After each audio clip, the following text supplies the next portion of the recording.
Hi, hello, hi everyone. Good afternoon. My first question for you, Alexander. We're talking about future design and innovation based on culture. So I'd like to know, how do you know the user group for each project? How do you get to know them? You need to know their culture to design for them.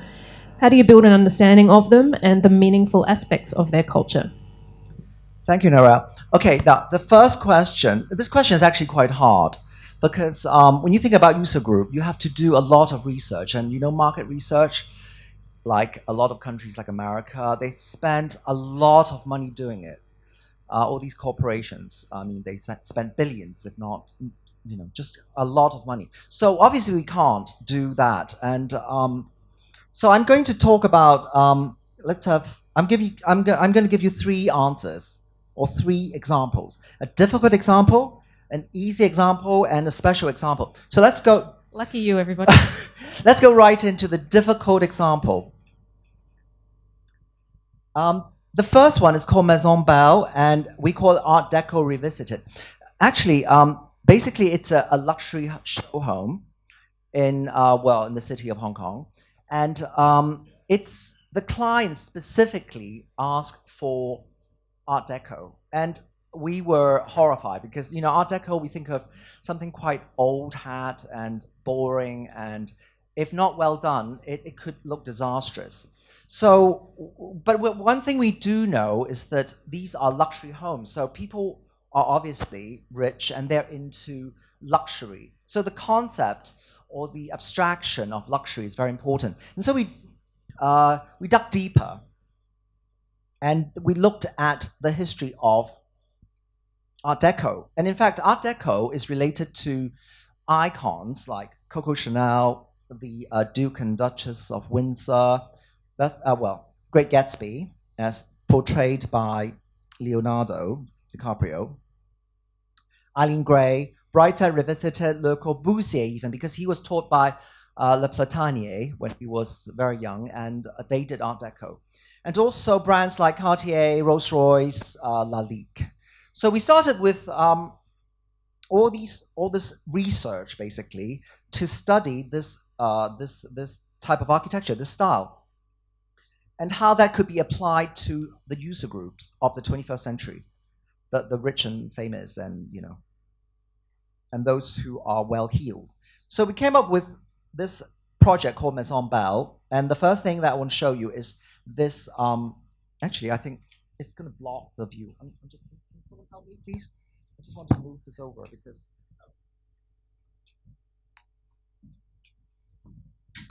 Yeah, I think is it okay? I think it's better this way because the images are important. Thank you. So this is okay. I feel this monitor is so big. I feel I can walk right into it. And this is the first thing that we came up with: a Lalique elevator shaft, something that no one could possibly have, in any cities. And it's actually the rendering came out and we loved it, but the actual built the object itself is absolutely stunning.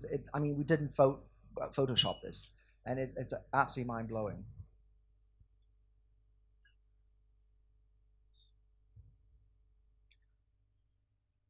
I think we have to move a bit quicker because there's so many slides. This is one of my favorite shots. That day was so beautiful. The sun was just coming right in. I thought I was in Italy, actually. I thought it was in Capri or something.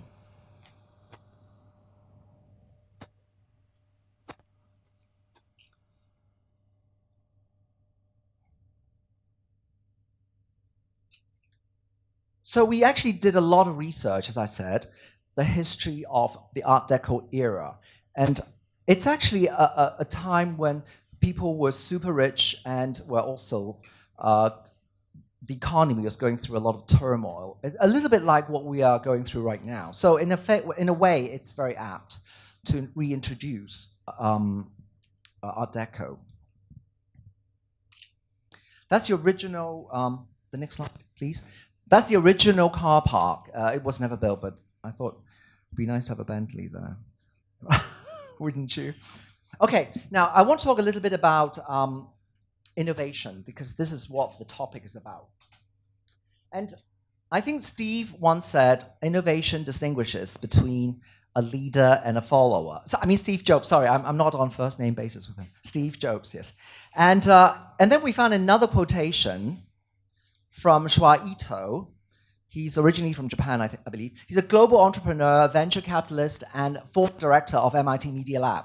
He said the most creative work is the process of people passing ideas and inspirations from the past into the future and adding their own creativity along the way.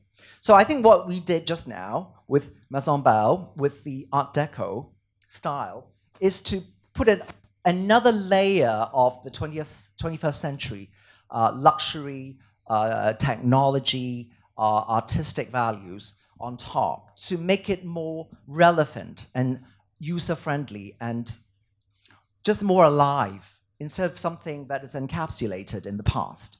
Next slide. Okay, now this is the easy example, which is we were asked to do a Japanese lifestyle supermarket, and it's in one of the busiest places in the city.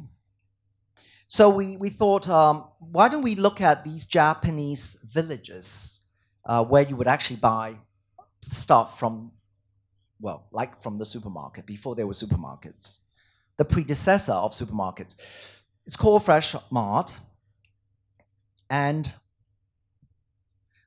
we looked at these villages and we call it Mora. Mora futuro, we called it, because Mora is basically the village, the streets. And of course, you can't do that, and it would look too stage set. We actually went to Icon CM yesterday. It's beautifully done, and that's very nice. But we wanted to do something different, and also we didn't have the height, so we had to create something which is far more abstract. That's the ham and cheese. The important thing about this project is that I went there after it was completed, and not only the users, the buyers, I mean the shoppers were really excited about the space, but the people who work there, the sales ladies or the guy at the ham and cheese, they were really proud of that space. They really liked it and understood what was going on.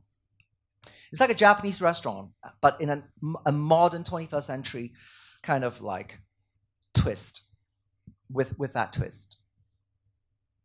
What are some of the design elements that you translated to make it relatable by the people working there? Well, first of all, before they had a flat roof, and it was a flat ceiling. And it was very overbearing and kind of, dated. So we used these slats, the wooden slats, and made barrel vaults to create more height and also allow E&M services to come through, and also for maintenance. Because it's in the basement, they always have problems with water dripping or something would go wrong.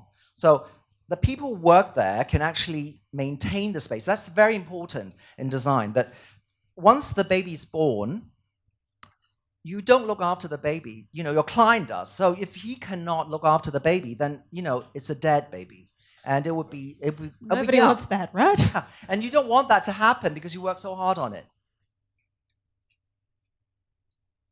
Okay, the special example is at the international airport at Chaplakok. And it's the Regala Hotel. And we were asked to do their hotel restaurant on the swimming pool floor. And it's supposed to be a Western restaurant or grill room. And we came up with the idea of something called Ice and Fire, because let's have the next slide. Let's just go in. This is a special example. We wanted to create a grill room that reminds you of going to Spain or Barcelona. We looked at Gaudi, we looked at Picasso, we looked at all the Spanish furniture designers. The ceiling is a snowflake ceiling with stained glass, and that reminds one of Sagrada Familia. It's Ice and Fire Spectrum. We wanted to create a theme that they can relate to, the users, that is, because it's about steaks and drinking cold drinks like beer or probably cold drinks, lemonade. So Ice and Fire is very, suitable as a theme. So snowflakes and also red hot Spanish designs. we ended up doing the pool deck as well. And there's a staircase that the client really liked. Actually, we thought they would never buy it because it's so complicated. But I think they're going to build it. They're going to make some savings and build it by cutting some of the budget out of another project within the hotel, I dare say. Okay, but don't tell them because the other designers will kill us. So that's LED, and the color lights will change. It's just really prismatic and beautiful. Now, the reason why we wanted to create a very elaborate staircase is because we wanted to create a backdrop for parties, especially wedding parties. Oh, before I forget, we have to talk about the Bull's Horn park bench. Well, what's Spain without a bit of bullfighting? And also Parkwell. And again, we thought we would present it to the client. They would never buy it. It's just so far out. And they loved it. So, I mean, it's like, so never say never. So you go up the staircase, and it's a perfect place. They have a little patio, and we think it's perfect for holding a wedding. We'll come back to weddings later, because we do a lot of halls for weddings.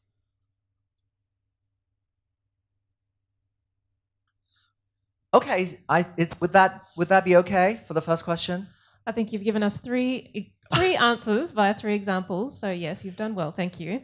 My second question for you: as the world becomes even more globalized and multicultural, how might the manifestation of culture evolve? Okay, this is interesting. Well, this is actually not so difficult, not as difficult as the first question. Let's go to the next slide. We did a project in Shanghai. And Shanghai has always been a symbol of East meets West. And we wanted to do something totally different. And then we posit the question, why always East meets West? How about a different kind of fusion, mixing cultures in the most culturally diverse city in Asia, or at least one of the most culturally diverse cities in Asia? The art of crossover cultures. Middle East in Shanghai. We just saw Bobby's work. It's beautiful, and a lot of stuff in Oman, which I've been there actually. It's beautiful, and so we created this cinema Exotica in Shanghai, and that questions, because a lot of the East meets West is because of the colonial history, and I think that we have to think bigger and look at cultures, not just in a post-colonial sort of way. And people actually go to Dubai, and they love the Middle East, and it's very exciting to have a kind of a Middle East futuristic cinema in Shanghai, and I think it's doing quite well. So did this concept for this fusion style of interior, did that come from you in response to the client's proposal? Or did that come from the client? Because this client just loves our work. And they would just stomach anything we say, so, or almost anything. Oh, the toilets, that's nice, isn't it? Our toilets and cinemas are very famous. People go in and take photographs all the time. Okay, 10 minutes. Okay, come on, let's move on. Okay, Lotus Futura. Also, we just done an Indian, a Bollywood version of cinemas, but it's based on a lot of elements from India, including the Lotus, including modern art like Anish Kapoor, the Bindi, Mehendi, and Chand Bari, and a lot of elements, spices, the tiger. I think we have to move quick. Oh, sari, I love this is modern sari, by the way, by a very famous designer. Okay, third. Okay, question number 3. We're in express mode already. As I think everybody has seen, you're part anthropologist and part Imagineer. You create highly inventive interiors, fantastical even, containing direct references as well as intuitive aspects. Tell us more about the intuitive aspects and the spatial experiences within your designs. What do these say about culture? Okay. The first thing is I prefer to call the intuition as something else. I think intuition brands designers as we're always doing something for ourselves, or kind of like it's just a fanciful way of doing design. But actually, I think we do care a lot about the users, a lot about budget, a lot about technology. And I would rather use the word judgment instead of intuition. And we spent, in my previous book, we spent a lot of pages talking about, actually, it was called Naked Plus White. It was about rituals. And I think human civilizations filled with rituals, anything that you do every day, from brushing your teeth, going to school, going to a church, going to a mosque, going for a wedding, going to a library, the railway station, getting married. All these are, going to the football stadium. They're all rituals. They have profound meanings in our existence. And architecture is the envelope of these rituals. So I want to show you something very quickly. We're doing this, not the architecture, the Hall of Inspiration and the Wedding Pavilion. We don't have time to show you the Hall of Inspiration, I don't think. But we did something called Rose Futura for the wedding hall. Because it's all very modern, it actually looked like a railway station. It's done by another famous architect. Actually, IDIS. I hope, is anyone from IDIS here? It's like this. I mean, how do you do a wedding hall like this? It looks like a kind of like an underground station entrance. So we came up with these like modules that look like a rose, look like, it's very organic. They're modular, and we wanted to incorporate, like acoustics, E&M stuff, and also, loudspeakers even into these. And also the beam should look like something from Asia, like a jade scepter, a Chinese jade scepter. So we designed it, and we thought they would never buy it. But they liked it, so now it's built. So it took 4 years, by the way. It was so hard, and we're so excited. It's almost completed. And it's like nothing you've ever seen before. It's so futuristic, and yet it's romantic as well, and beautiful, and I think it's going to be a knockout for the bride and groom as well. A quick sell on our new book. It's called Archifantasy. We're getting some good reviews from an Indian lady, actually. She's from Cambridge in Oxford, at Exotica and magazine. So we're very excited, and it will soon be available in January on Amazon. Okay, my fourth question for you. Okay. Where's Anu? Okay. Tell us about the translation from the interior scale and scope, which is more often linked to playfulness in design, to the architectural or urban scale. So you've got a project Star City that I'd like to look at. At this scale, economic culture is a more significant force upon design, perhaps. Okay. You may be able to say that. Are you disagreeing? Oh, no. So, well, please talk about the designed manifestations of culture at the Star City project. Okay. No, it's in Chengdu, and Chengdu is where the pandas are. And we wanted to create something that is iconic for the building. It's actually a tower. It's an office tower, 50 stories, and the government is just starting to develop the edge of the first ring road, or periphery, and into a second ring road. So they wanted something more iconic and something more representational and not so pedestrian. And we came up with the idea that it could be a bamboo to represent as a symbol for Chengdu. So. But, it's not a bamboo like a Klaus Oldenburg or Jeff Koons type of bamboo. It's not a sculpture. A lot of bamboos are done, bamboo buildings or bamboo-like buildings are done in a way that I believe it's too kind of like mechanical, or it's too much like a pastiche, like a Disney-fied version of architecture. But this building is actually it's both, iconic as a sculpture, but also it is sophisticated enough to be a building. And it has got, because of those two cuts, very simple, it's a square block, we couldn't change that. And all for the better, actually. And you get all these different views. Actually, there are 8 different views of this very simple building, which is also a sculpture. And we use the same details on both, the top and the bottom cut, the joint, we call them.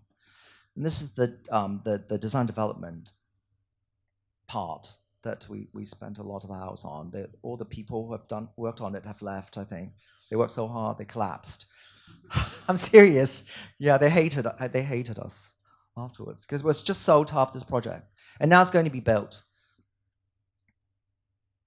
It's over, in the corner, and the mall is going to be built. It's somewhat different now. They're having some delays, but and next door we're going to build another shopping mall, bigger, for this client. So what's the targeted completion date on that? Okay, we have to speed up. Okay, 3. What do we have 3 minutes left and 2 more questions.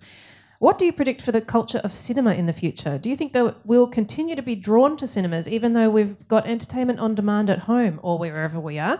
What will drive us to leave home? And we could ask the same about retail and increasingly workspace. Okay, what Netflix comes to mind? Hulu, Disney Plus, Apple Plus. Okay, this is a cinema that we just keep going. We were asked. We were interviewed by Frame magazine from Holland. Yes, Hans. And Frame asked us exactly the same questions, and we gave them a lot of ideas. Oh, this is the toilet that I want to talk about. It's amazing. It's an LED. They spent 1 million renminbi just on the LED walls. And again, we thought they would never buy it, but they loved it. And now it's like just underwater coral reefs when you go to the toilet. It's really romantic. I think actually they go inside and they will never come out and watch the movie. I'm serious. Our toilets are so great. You don't want to come out again. Okay, the future of cinema. Come on, 3 minutes. Okay, first of all, e-games. Also, cosplay. TED Talks. A lot of live shows, of course. But, recently, Steven Soderbergh did Mosaic on HBO and also Bandersnatch from Black Mirror on Netflix. They both, you're able to explore alternative endings to the storyline. So I was thinking that maybe you can just sit in the seat of your in the cinema, and there's a button for you to press. Who's going to die? Who's going to live? And it will become a kind of democratic thing. Then you would actually see the sort of like the endings being played out according to a democratic vote from the audience. Holograms, I believe. These guys will all come back to haunt us. And we will be watching Streetcar Named Desire for the 99th time with Marlon and Vivian, and then it will be like 360, and you can actually see them moving around. Sorry. Okay, come on. James Dean, okay, last question. So we're still going to go to the cinema. Okay, this is the big one. Last question. Let's end with your thoughts about innovation in the future. We'll undoubtedly have a shifted base of culture, lived culture in the future due to factors such as technology, ongoing globalization, climate change, shift towards sustainable consumption and a circular economy. Culture is the manifestation of human ideas and behaviours in symbolic structures and systems. What do you see as fertile grounds on which designers will innovate based on culture in the future? I think we've talked a lot about global warming these past 2 days, and also AI as well. Now, let's play again. What is this? Question. Well, we've no time now, so let's move on. Okay, the answer is actually Xinjiang. When I was flying out to Xinjiang, I looked down and I thought, this is Mars. I've never seen anything like it. It looks just like Mars, or how I would imagine Mars to be. So we're doing a cinema in Xinjiang. This is built, by the way. It's called Star X. And that's the entrance to the toilet again. It's a black hole, basically. You go and you never come out again. There's no need to. It's very futuristic, and it's actually owned by someone you know, but I can't divulge the name. He's a movie star. Okay, InDesign. I want to show, because thank you for that. Narelle's from InDesign, so plugging. Okay, now Christine Lagarde. She said we need a reset in the way economy grows around the world. Actually, what I want to talk about is a little bit. It's related to Mars because what is the global GDP at the moment? It's like 88 trillion US dollars, right? And that's the football of GDP. And it has to grow 2 to 3% every year. Christine Lagarde is always talking about GDP growth. She's very worried that if it drops to a certain level, then it would collapse because it's so big, you can't control it. That's what, that's the path to wealth and civilization and whatever you call it. That's what we're going through right now. Human population, we talked about already, the demographic, 7.7 billion. But this money has to grow 2 to 3%, and that's like $2 trillion a year. $2 trillion is bigger than the whole of the Greater Bay Area in Hong Kong. Hong Kong, Shenzhen, Zhuhai, Macau is 1.5 trillion a year. So it's huge growth I'm talking about. So we need another bubble after the tech bubble. It's not big enough because the base point right now is too big. You can't just have another, like Netflix or something. It's not going to work. So Mars is the future. I really believe that. Okay. The next bubble. Okay, we'll end with innovation. This book kind of reinforced my view of innovation. It's done by the Stanford Research Institute, SRI, and in 2006, I bought it, we bought it, and we realized inside it's got this idea. It's called a value proposition checklist. Actually, that word value proposition we don't even use anymore, it's dated. Needs, approach, benefits, competition. And we have a simplified version of this. I have this thing called GSCC in our company before I read that book. GSCC is called growth. Is it something in demand for the future? Are you good at, or your company good at it? Strength, cost-benefit ratio over time, and the competition. Can you beat the competition? It's a checklist for anything under the sun, okay? From finding a husband, finding a wife, raising kids, buying a house, all the way to starting your own business. If there's one takeaway, just take away this, okay, today. And actually, it also matches with something called ikigai, a reason for being. Do what is the world needs, do what you're good at, do what is well paid, and do what you love, and you will have perfect happiness. Okay, you can download this on the web. It's called ikigai. And to end with someone from MIT again, Iqbal Qadir? Yeah, something like that. Yes, I don't know how to pronounce his name. Founder and director of the Lagarde Center for Development and Entrepreneurship at MIT. It has to be, high-powered. Just as entrepreneurs developed America, they can develop other countries too. And so I came up with this last night at 4 o'clock in the morning. Just as humans develop planet Earth, they can also develop other planets too. That's the future. Thank you, Narelle. Thank you. Thank you, everyone. Alexander.